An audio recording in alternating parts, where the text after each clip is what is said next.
Hello, I'm Robert Montour. I'm the Daily Transportation Manager here at MCK. Right now what we're going to do is go through some basic safety items that we need to teach our children and things they need to know. When waiting for the bus in the morning, no horseplay.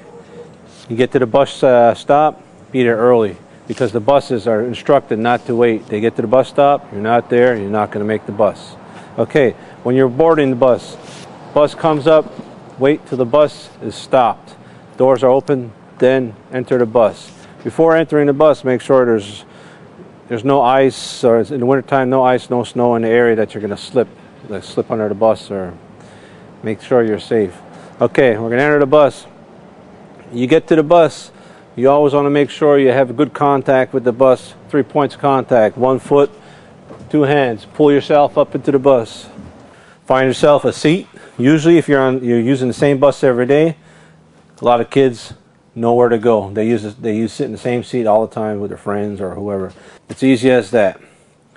Bus starts moving. The bus is not going to start moving until you sit down, so get in, sit down, and we're on our way. While the bus driver is driving, he always wants to pay attention to the road. He has no time to be looking back at the kids that are fighting or yelling loud like this.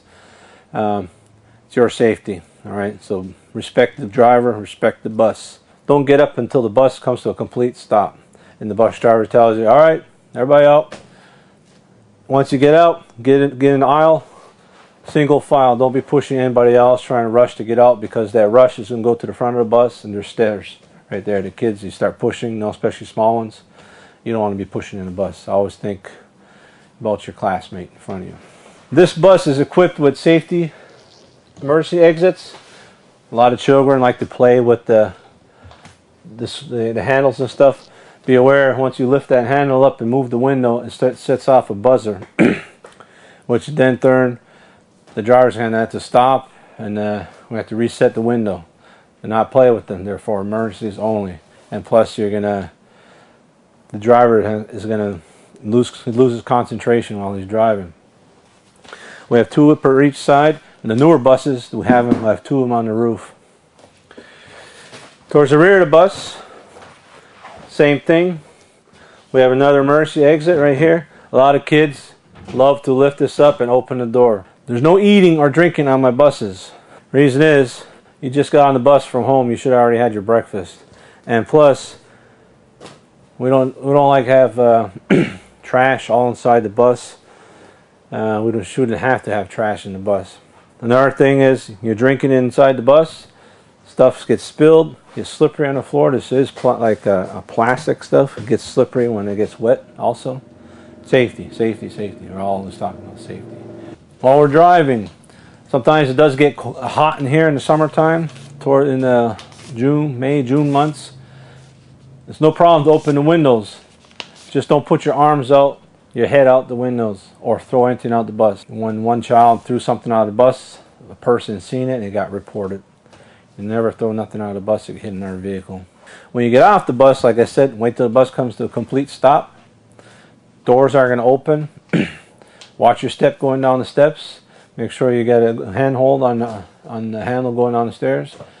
Clear the bus and walk away from the bus. Don't walk next to the bus or in the front. Always have contact with the driver. If you have to walk in front of the bus, make sure you have good eye contact with the driver so he knows where you're going. He sees you're clear of the bus, then he can pull away. Don't linger around the side of the bus. It could be dangerous at times. You get slip ice on the road or something, and if you slip and the driver don't see you, you're under the bus, worst comes to worst. We don't want that to happen. As far as unruly conduct on the buses, it all depends on the severity. Fighting, swearing, littering on the bus, graffiti, any other damaging acts to our buses. There's 3 offenses. The first offense will be 1 week. Privileges will be suspended from riding the bus. Second offense will be a whole month. Privileges suspended from the bus. And the third offense, the rest of the school year, you'll be suspended from using our buses. And with that, the parents are responsible for you. We have a little sheets with the offenses on them. The parent will get a copy, the school will get a copy. The peers, we had a student writing on the seat.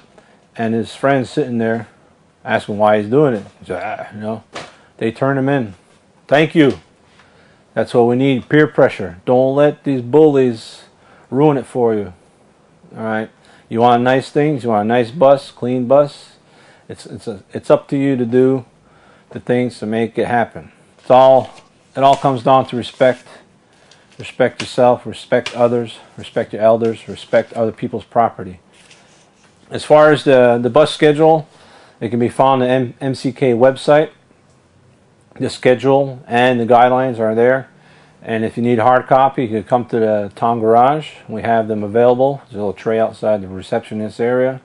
Copies of that also. If you need to call us, we're here from 07 in the morning till 16:30 in the evening. I'm here till 16:30 in the evening.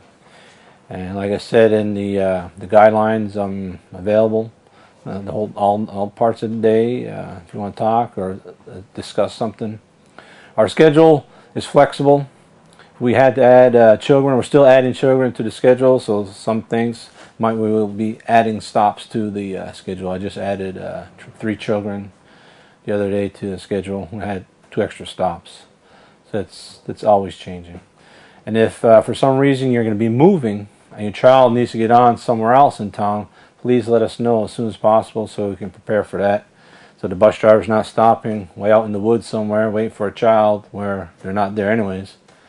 Just be prepared and let us know so we can act and pick up your child and bring him to school.